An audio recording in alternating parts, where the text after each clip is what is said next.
A train is moving at a speed of 132 km per hour. If the length of the train is 110 meters, how long will it take to cross a railway platform 165 meters long? एक 110 metre लंबी रेलगाड़ी जो 132 kilometre प्रति घंटा की चाल से चल रही है, उसे एक 165 मीटर लंबे पुल को पार करने में कितना समय लंबे पुल नहीं, यहाँ पर होगा प्लेटफॉर्म, लंबे प्लेटफॉर्म, लंबे प्लेटफॉर्म को पार करने में कितना समय लगेगा। स्पीड ऑफ ट्रेन दिया हुआ है 132 किलोमीटर पर आवर, तो 132 किलोमीटर पर आवर को हम लोग 5/18 से मल्टीप्लाई कर देंगे तो ये मीटर पर सेकंड में बदल जाएगा। ये 18 को 6 से काटे तो 6 3 जा 18, 6 से इसको कैंसिल करेंगे तो 22, 6 जा 132 होता है, तो 22 इंटू 5 110/3 मीटर पर सेकंड होगा। Length of train 110 meter, length of platform 165 meter, तो टोटल डिस्टेंस कितना हुआ 110 प्लस 165 275 मीटर। तो पुल ये प्लेटफॉर्म को पार करने में कितना समय लगेगा, तो time is equal to distance by speed. Distance दिया गया 275 मीटर, स्पीड 110/3 मीटर पर सेकेंड, सेकेंड ऊपर चला गया, मीटर मीटर कैंसिल, 275 इंटू 3/110, 110 को हम 11 से कैंसिल करेंगे तो 11 10 जा 110 और 11 2 जा 22, 11 5 जा 55, फिर 5 से इसको कैंसिल करेंगे 10 को तो 5 2 जा 10, 5 5 जा 25, 5 3 जा 15, 15/2 मीन 7.5 सेकेंड लगेगा।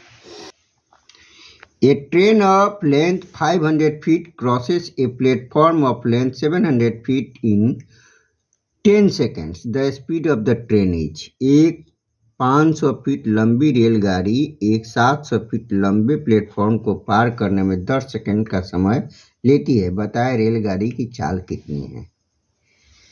ये दिया गया है कि ट्रेन का लंबाई है 500 फीट, प्लेटफॉर्म की लंबाई है 700 फीट। जब कोई ट्रेन किसी प्लेटफॉर्म को पार करेगा तो प्लेटफॉर्म को तो डिस्टेंस पार करेगा ही, साथ साथ अपने लंबाई को भी पार करेगा। मींस टोटल डिस्टेंस उसका होगा 500 प्लस 700 1200 फीट वो पार करेगा। कितना देर में, तो 10 सेकेंड में। टाइम दिया गया 10 सेकेंड। तो स्पीड क्या होगा, speed is equal to distance by time. 1200/10 means 150 feet per second. Option D is correct answer. A train 110 meter long is running at a speed of 60 km per hour. How many seconds does it take to cross another train 170 meter long standing on platform? दिया गया है कि 60 kilometre प्रति घंटा की चाल से चलने वाली एक 110 मीटर लंबी रेलगाड़ी प्लेटफॉर्म पर खड़ी हुई दूसरी 170 मीटर लंबी रेलगाड़ी को पार करने में कितना समय लेगी। दिया गया कि एक ट्रेन है 110 मीटर का, प्लेटफॉर्म पर खड़ा एक ट्रेन है 170 मीटर का। ये ट्रेन इस ट्रेन को पार कर रही है किस स्पीड, तो 60 किलोमीटर प्रति घंटा के स्पीड से। ये ट्रेन माने जिसका लंबाई 110 मीटर है उसका स्पीड है 60 किलोमीटर पर आवर, तो 60 को हम 5/18 से मल्टीप्लाई करेंगे तो यह मीटर पर सेकंड में बदल जाएगा।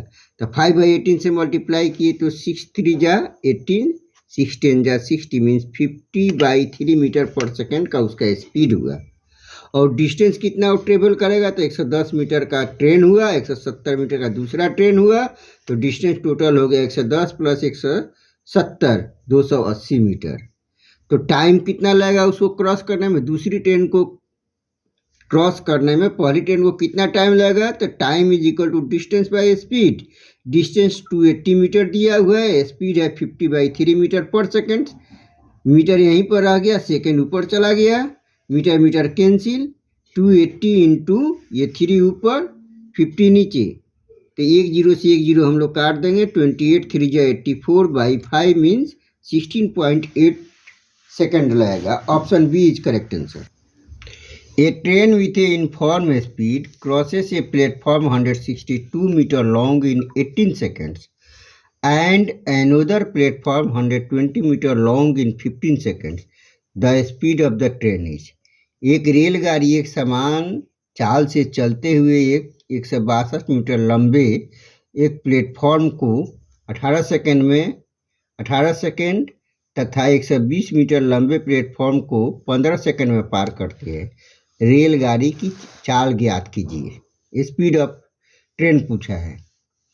पहला जो प्लेटफॉर्म है उसको ये है 162 मीटर का, इसको ये प्लेटफॉर्म है, इसको पार करने में इसको लगा है 18 सेकेंड। और दूसरा जो प्लेटफॉर्म है 120 मीटर का, इसको पार करने में लगा है 15 सेकेंड। तो कह रहा है कि ट्रेन का स्पीड क्या है। ये प्लेटफॉर्म है तो इसके साथ ट्रेन अवश्य जुड़ा होगा, ये भी प्लेटफॉर्म है तो इसके साथ ट्रेन अवश्य जुड़ा होगा। तो टाइम का डिफरेंस हुआ कितना हो रहा है? डिफरेंस इन टाइम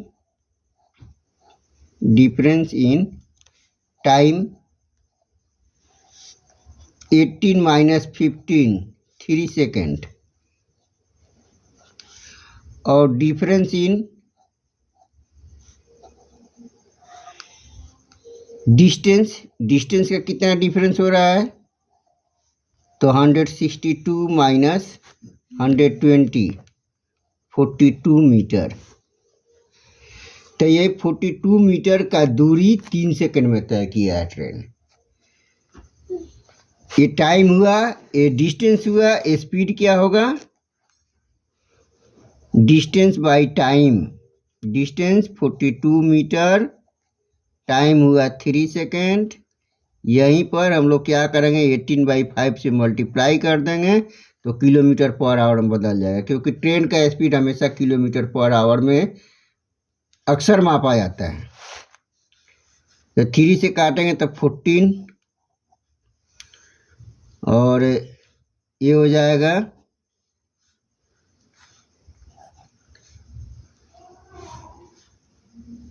252/5, 5 5 जा 25, 0 50.4 किलोमीटर पर hour. Option C is correct answer.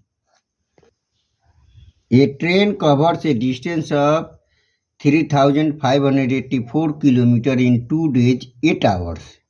If it covers 1,440 km on the first day and 1,608 km on the second day, by how much does the average speed of the train for the remaining part of the journey differ from that for the entire journey?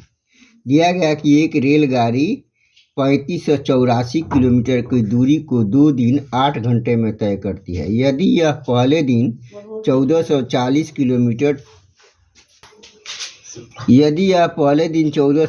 Kilometre तथा दूसरे दिन 1608 kilometre की दूरी तय करती है, बताएं रेलगाड़ी की मूल औसत चाल तथा शेष यात्रा की औसत चाल में कितना अंतर हो।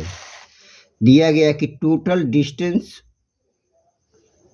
है 3,584 किलोमीटर। ये डिस्टेंस कितना दिन में तय किया गया? टाइम टोटल लगा है 2 दिन, तो 2 दिन 2 × 24, एक दिन में 24 घंटा, 2 दिन 8 घंटा, 8 घंटा इसमें ऐड कर देंगे तो होगा 48 + 8 56 hours.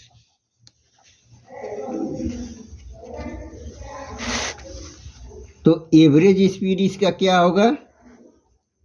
Average speed per hour लिख देंगे यहाँ पर। एवरेज स्पीड पर आवर, ये हो जाएगा 3584 बाई 56 मीन्स आएगा 64 किलोमीटर पर आवर। अब दिया गया है कि वो पहला दिन 1440 किलोमीटर और दूसरा दिन 1608 किलोमीटर का दूरी तय किया है। मीन्स 2 दिन में वो कितना तय किया है? डिस्टेंस ट्रेवल्ड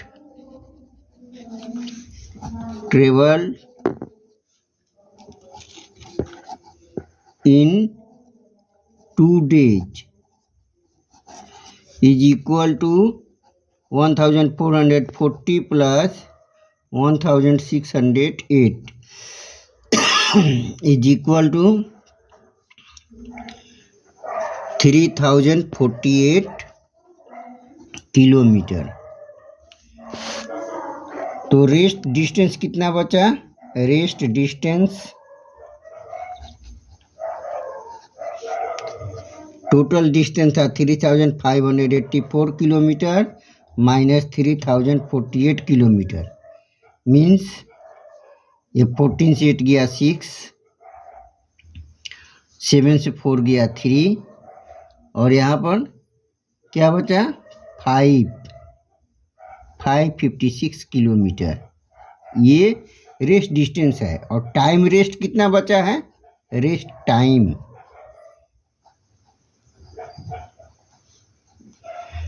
टाइम है, ये 2 दिन तो बीत ही गया है, बचा कितना? 8 आवर्स। एवरेज स्पीड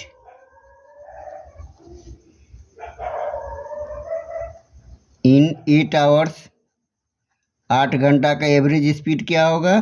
तो 536 को हम लोग 8 से डिवाइड करेंगे तो ये होगा 8 6 जा 48, 8 7 जा 56, 67 किलोमीटर पर आवर। तो ये लास्ट वाला 67 हो रहा है और उसका मूल कितना हो रहा है? 64 किलोमीटर पर आवर। तो डिफरेंस कितना का होगा? डिफरेंस इन